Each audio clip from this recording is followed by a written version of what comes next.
ఇప్పుడు మీరు వరుసగా చెప్తారన్నమాట. దేవుడు ఒక్కడే. ఒక్క దేవుళ్ళు ఎన్ని భాగాలు? ముగ్గురు వ్యక్తులు. ఎవరు వాళ్ళు? మళ్ళీ ఆ ముగ్గురు వ్యక్తులు ఒక్కొక్కరు మళ్ళీ ఏమై ఉన్నారు? కోటాను కోట్ల భాగములుగా ఉన్నారు. అందుకే పరిశుద్ధాత్ముడు సమీపించిన తేజస్సులో ఉండగలడు, సింహాసనం దగ్గర ప్రజ్వలించుచున్న దీపములుగా ఉండగలడు. అలాగే ఈరోజు నీతో నాతో ఉండగలడు, సంఘముతో ఉండగలడు, పర్సనల్గా నువ్వు వెళ్ళి మోకాళ్ళేస్తే నీతో ఉండగలడు. కోటి మంది మోకాళ్ళేస్తే పరిశుద్ధాత్ముడు కోటి మందితో ఉంటాడు, యేసయ్య కోటి మందితో ఉంటాడు, తండ్రి కోటి మందితో ఉంటాడు.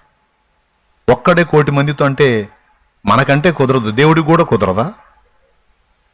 మన వెరిమోకాలు వేసుకొని మనలాగా దేవుడిని ఆలోచిస్తే ఎట్లా సాధ్యమా? మనోళ్ళు మనుషులను తయారు చేద్దాం, రోబోలు తయారు చేస్తున్నారు, అవునా? ఆ మధ్య హోటల్లో అన్ని రోబోలే సర్వ్ చేస్తాయంటే పోయా. ఆ రోబోలన్నీ ఒక మూలన పెట్టారు, ఎందుకంటే లోపల మిషన్లు చెడిపోయినాయి. స్తోత్రం.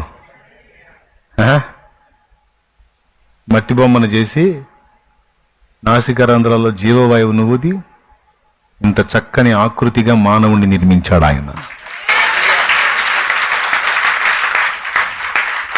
బొమ్మను తయారు చేసి అని ఊది బతుకురా అంటే మట్టి బొమ్మ మనిషి అయ్యాడు. మళ్ళీ ఆయన ఊదిన జీవాత్మ బయటికి పోయిందంటే మళ్ళా బొమ్మే.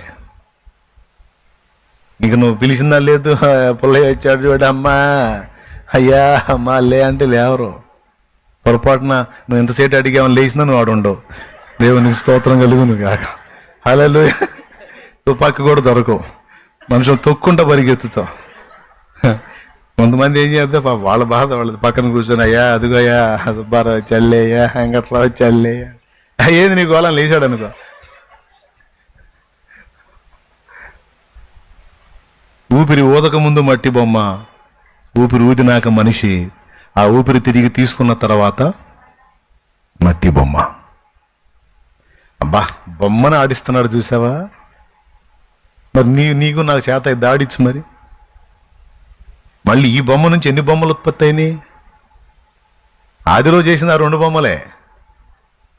ఆ 2 బొమ్మల నుంచి ఉత్పత్తి అయింది ఇప్పుడు కోట్లు కోట్లు. ఎన్ని బొమ్మలు వచ్చినాయో చూడండి. స్తోత్రం.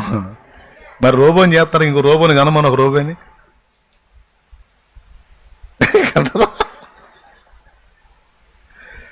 ఈడెన్ని తిప్పలు పడి కనిపెట్టినా దేవుడంత పనోడు నరుడు ఎప్పటికీ కాడు.